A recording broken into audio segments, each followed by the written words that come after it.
AI Dash is the exclusive sponsor of Satellite Superheroes. AI Dash is on a mission to create a greener, cleaner, safer planet from space. AI Dash helps core industries become more resilient, efficient, and sustainable through the power of satellites and AI. Go out to AI-Dash.com, find out more. On this episode of Satellite Superheroes, we're talking to Peter Weaver, Vice President, Business Development. Company is Orbital Sidekick. And you know what the topic we're going to be talking about? Hyperspectral imaging. That's right. From the air, looking down, seeing things that we don't see with the naked eye. They've got the technology. Let's get cracking.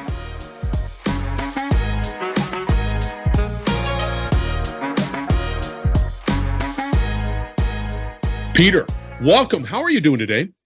I'm great, Scott. Nice to see you. Glad to be here. Yeah, I can throw a rock to your house, and you could probably. I can run outside and do that, and you can probably hear it. He's right around the corner. For you listeners out there, he's right around the corner. We go back a long way. But for the listeners out there, Peter, give us a little background. Your background into, let's say, Orbital Sidekicks, and just who you are. Let's level set on that one. Well, as you know, Scott, I grew up pretty much in midstream oil and gas, some time in chemical manufacturing, and about 6 years ago met the founders of Orbital Sidekick, actually at a trade show that you're used to going to down in Houston at ILTA. Right. And they had come from big tech themselves and recognized that hyperspectral satellites could offer commercial value, and they wanted to know if there was a play in oil and gas. So based on coming from the midstream and having a decade in DC policy, that's how I met the guys. They wanted to know what the play was in energy. For everybody out there, how long has hyperspectral, that technology, been around? It's actually been around for a few decades, probably since the early 80s when hyperspectral began being available if you happen to be a first world government or superpower military. But it's only now that it's really becoming accessible to civilians by satellite. It's been around on small kind of ground-based platforms for a little while as spectroscopy. Now, for again, let's sort of dive a little bit deeper into the technology. Define hyperspectral. The easiest way to think about it, right? As people, we see three colors: red, yellow, blue. And so three color bands across the visual part of the spectrum, 400 to about 900 nanometers. What hyperspectral does is it takes that same spectrum, actually can go beyond that spectrum. And in our case, we go from ultraviolet into shortwave infrared, and slice the spectrum up into many hundreds of bands. So we're looking at several hundred bands of color, reflected light, electromagnetic spectrum, instead of just three. What that effectively allows us to do is, using reflected light, catch a chemical fingerprint of what you're looking at on the surface of the Earth. So why is that? I mean, I get the importance of it, but how did Orbital Sidekick come to the? I mean, okay, so you get that reflection, got it, all good. And I would imagine that there's various degrees of reflection, right? Here's red, here's pink, here's various shades from wherever it's at. How do you differentiate that? Red bad? What if it's blue? Blue bad? I mean, it could be. I don't. Help us understand that. Well, but it's not really the color so much that you're looking at. So, as most first graders will tell you, right? They learn. What did you just say? Bumblebees, right, will look at the flowers. Yeah, okay. First grade. Bumblebees will look at the flowers, and some flowers have nectar, some flowers don't. How does the bumblebee know? Well, what I was told by my first grade teacher is, well, they see a different part of the light than the humans do. The light the bumblebee sees the nectar, whereas we just see color. And that's generally the idea, because the spectral feature for nectar, or the spectral reflectance band for a methane emission or a hydrocarbon fluid, they're very narrow bands of the spectrum. So if you can slice that spectrum into much narrower bands rather than just the broad colors that we see, then you can actually isolate different features depending on what it is you're looking for. So I'm out on your website in the technology menu area, and of course you got this cool little slide bar, right? Beep, beep, beep, of it looks like some sort of a pipeline, whatever. And what I see is blue, and then on that, then I can slide across and see, oh, there's red. Okay. Help us. So that's a false color. That's a false color representation. So depending on what you're looking for, we can have red show up as a high concentration, and then as you fade off into yellow, right? It's just a heat map.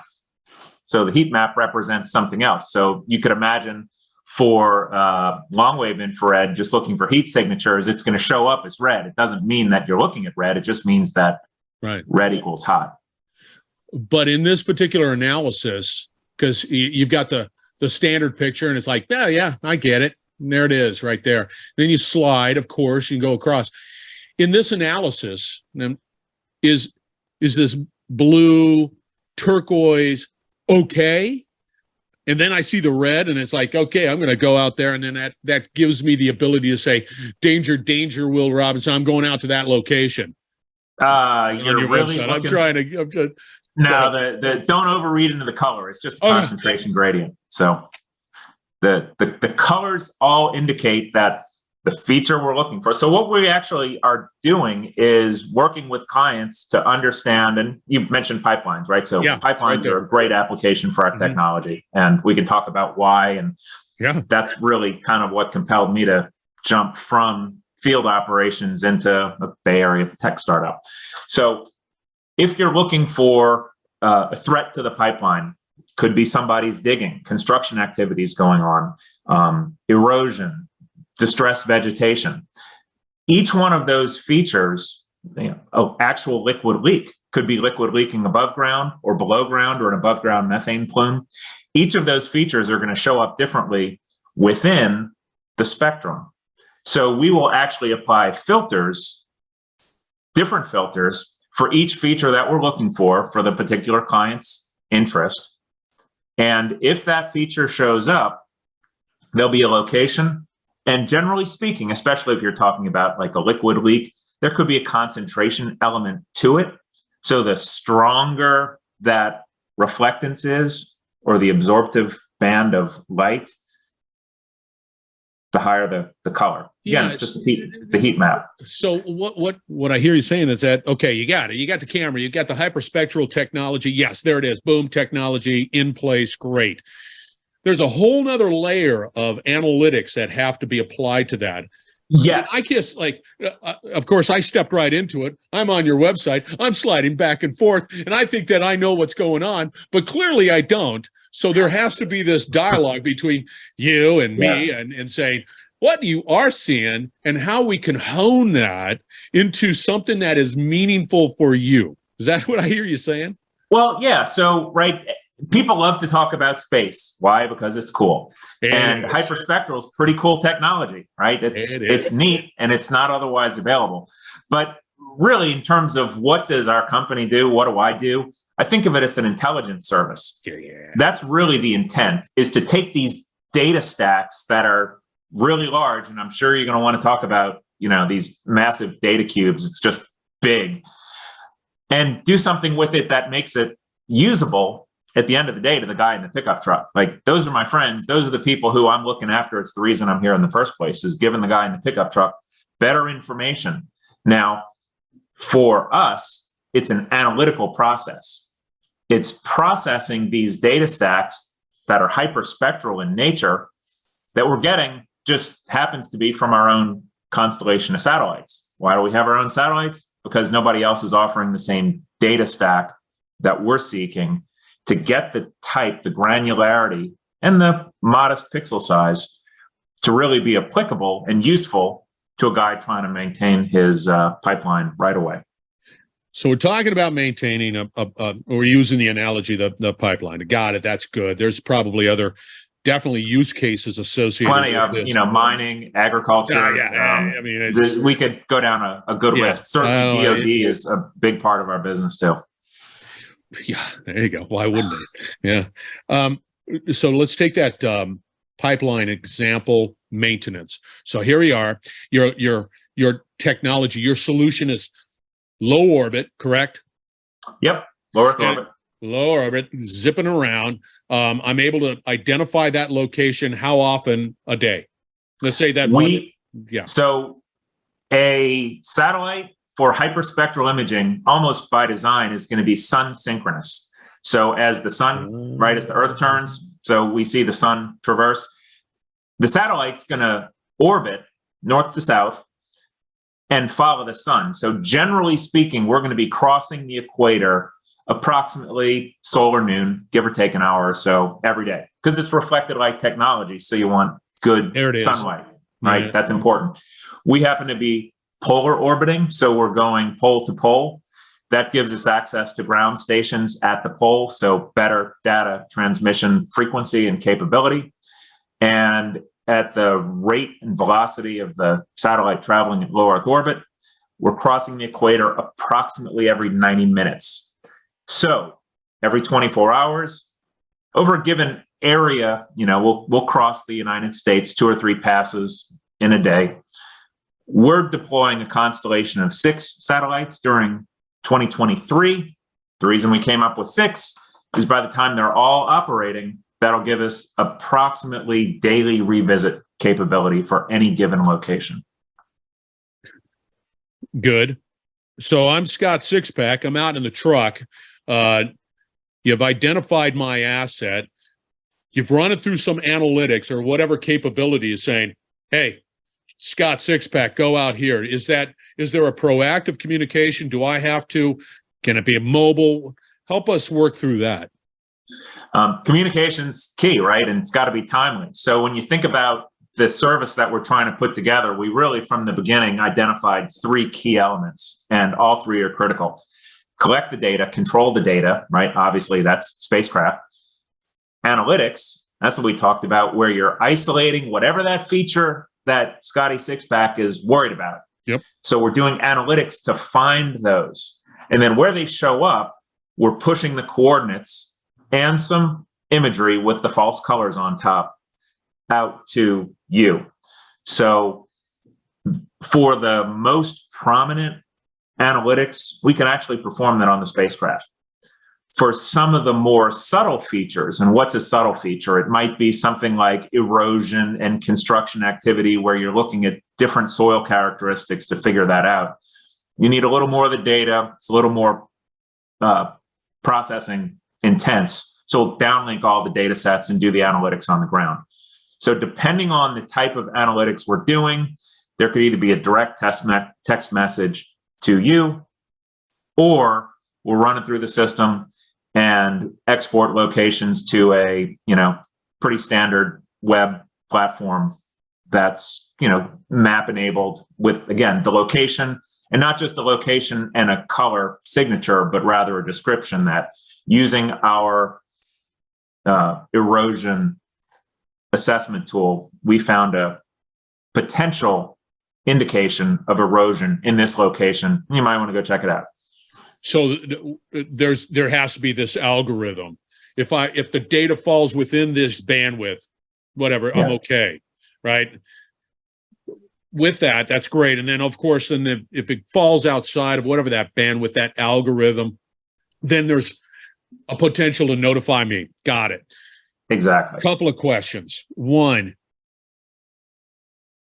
there's just data. There's got to be trending data. So how do you manage the trending data of this location, right? Saying, it's okay, it's okay, it's okay, it's okay. Then all of a sudden you see some trending, still within the bandwidth of the algorithm, whatever that is, but then all of a sudden you see some trends that are navigating to the a potential issue. How do you handle that data? Well, there's a lot of data, and I like to think of these detections in 2 ways, Scott. The first is the absolute detection, and that's what we talked about, where you're looking for a specific reflected type feature that, talking erosion, maybe it's an iron oxide feature. Okay, I see it based on that specific reflective. Well, you're getting to my next point, which is, okay, what it looked like last time. Well, was it kind of a little bit there? Was it more or less? So it's that change detection over time that really, to me, becomes an important validation point, and it's going to help build confidence and help Scotty Sixpack make good decisions in terms of what do I need to wake up for in the middle of the night versus what can wait until tomorrow or Monday versus just put it on the long-term maintenance program. So yes, absolute detections are key. Relative detections, which is including changes over time, give you better insight over that. And quite honestly, there are going to be different metrics at different operators, depending on what they consider priority. So one of the fun things about employing, it's not necessarily new technology, but definitely a new application and new market accessibility, is we're learning what those thresholds are now, and we're working with individual clients to know where do they get excited, so we know where to report proactively versus where to sit on it a little bit longer or downgrade it. But it seems to me that throughout that time period, as you have these conversations with these clients of what's important, what's not important, you're able to hone your ability to be able to determine, yeah, you want to go, this is it, because we have all of this other conversation that's out there. We've been collecting all this data, and this is where you want to go with the data. What do you do with the data that, you don't have a massive cloud farm out there that's just sort of, oh, we're going to just sort of store this data over here. There's got to be some decision making of like, okay, that's fine. Let's move on. This is important stuff, but this isn't. How do you cleanse that data? Well, a lot of data is coming in. Yes, we use a cloud service to store the data. We are tasking data collection specific to individual clients and projects. So we're not just out there grabbing anything and everything because we can. We're tasking it. And then depending on what the features are, we're running the analysis and retaining what's valuable over time, and also just keeping some background data for the archives to a certain extent. But it's very tailored. Optimization is valuable, right? If you're not careful, you can just fill up the warehouses. And so digitally speaking, obviously, yeah, data management is part of it. And quite honestly, getting back to how is it possible for a small company like ours for relatively modest budget to do something like this? 5 years ago, data capacity, downlinking capacity, access to space was just so much more expensive. So we're somewhat riding the cusp of what's possible, where's it economic, and trying to make the best decisions based on ultimately deriving value from what we're doing.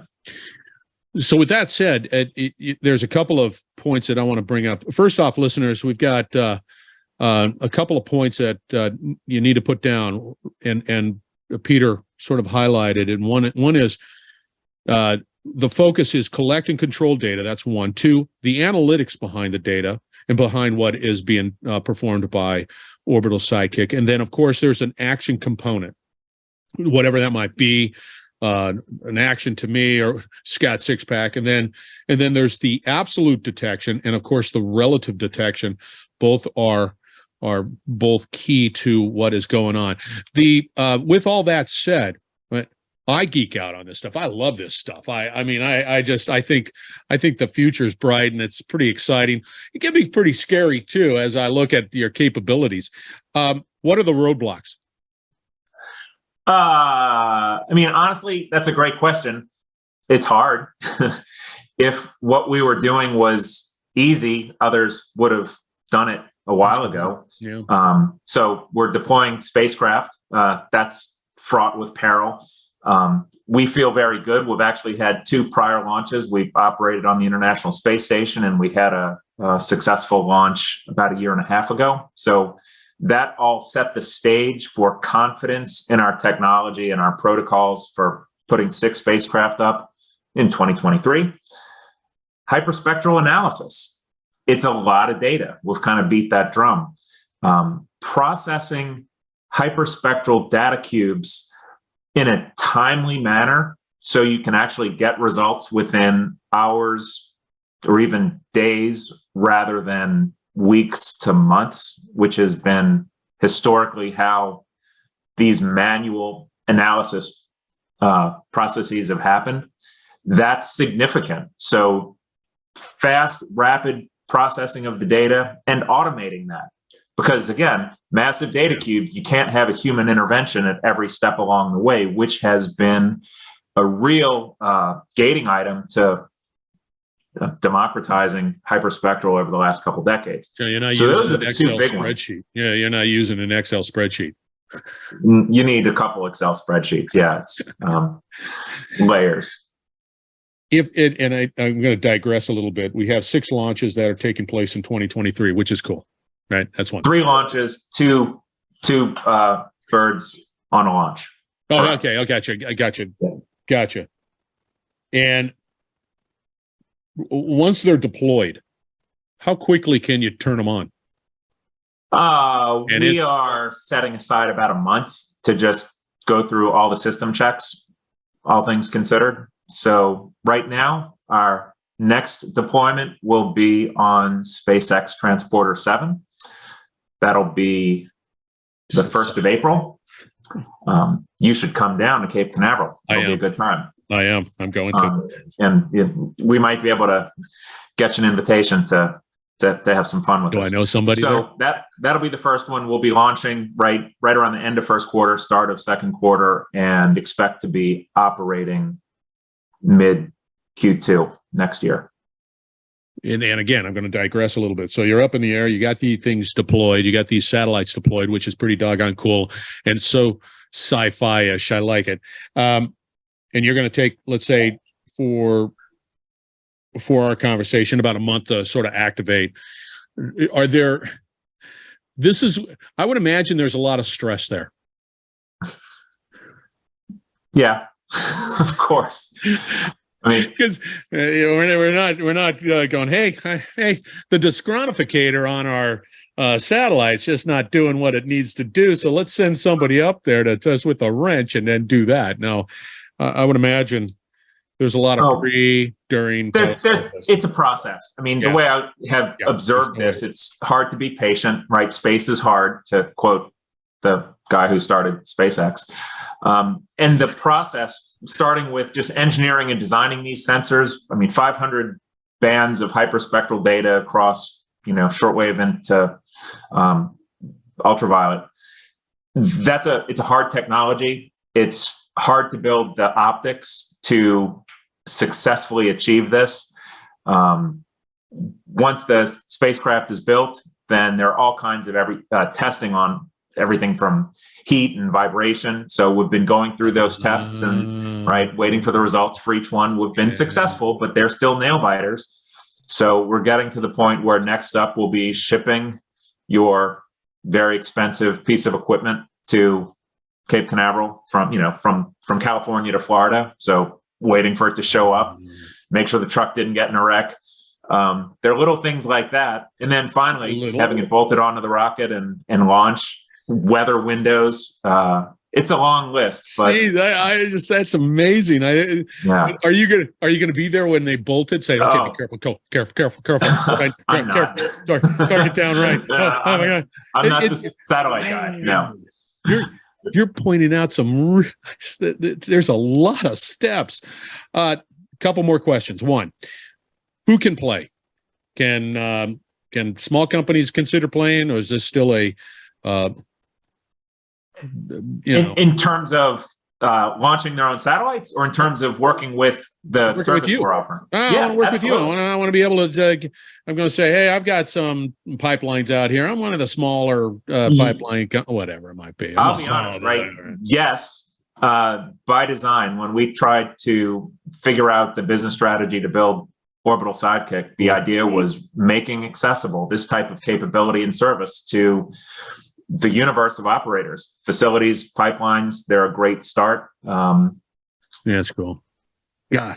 When you think about traditionally, people are monitoring pipelines with small Cessna aircraft. So our market intent is to be able to be competitive with what you're spending already and provide a better service for it. Yeah, that's pretty cool. What's the future look like? What do you got? Outside the future's bright. Global domination, Scott. It's amazing what's becoming possible. And I've got a friend who spoke at an event just the other week who was talking about his hypothesis that have we reached peak damage prevention? And what he meant by that was for every incremental dollar you spend to try to protect your assets, are you getting a corresponding value addition and how much damage or threat you're saving? And what his conclusion is, based on looking at the last couple of years of data, is no. In fact, your return on investment for additional damage prevention expenditures is negative, right? It's not good. And what that means to me, what it kind of translates to why I was compelled to join a tech startup, this one in particular, is there's a real hunger in the marketplace amongst the operators for how to change the dynamic of improving your performance in protecting your asset. The cost for failure is going up, and the ability to, the low-hanging fruit's been picked. So the ability to really narrow those the fewer and fewer, more and more painful episodes, there's going to have to be a new way to go about it. You're speaking my language, because I always have that conversation. It's like, I got it. I got all the low hanging fruits. You're managing your assets. You're a asset centric organization, but then there's this incremental. When do you stop sort of tweaking the model because you're already at 95%? Diminishing returns is kicked in a long time ago. Yeah, exactly. That's also another challenge. Anyway, I digress. All right. So people are listening to you, Peter. Orbital Sidekick is the company. How do they get a hold of you? Oh, that's easy. Solutions at orbitalsidekick.com would be a good way to do it. All right. You could also do info at orbitalsidekick.com. It'll come right to me. I need to get a solutions email. All I have is an info email. Yeah. Solutions. Two is better than one. I know, I like that, man. It's like there's info. Okay, what about solutions? I want solutions. All right. Solutions are the answer. You know it. Peter, you were great, man. I really enjoyed this conversation. I could go on and on and on. My little notepad is full Excellent. of You're a good listener, Scott. Oh, yeah, I'm a good listener. Don't talk to my wife about that. All right, listeners, we're going to wrap it up on the other side. We're going to have all the contact information for Peter and Orbital Sidekick. So don't go away. We will be right back. All right, once again, thank you very much for joining Satellite Superheroes, and a hearty thank you to Peter Weaver, Vice President, Business Development, company called Orbital Sidekick. I like that name. You should like that name. That's pretty cool. All the contact information, just go out to the podcast. You'll find out how to get a hold of Peter. He's got a mad stat card out there on LinkedIn. Reach out. Yeah, I'm telling you right now, you will not be disappointed. Peter Weaver is the man. The company is Orbital Sidekick. Again, thank you very much for joining Satellite Superheroes. This is where we just celebrate all of the heroes, trying to leverage innovation and technology from the sky, looking down, making our lives better. So remember, we're going to have another great conversation shortly here, so stay tuned.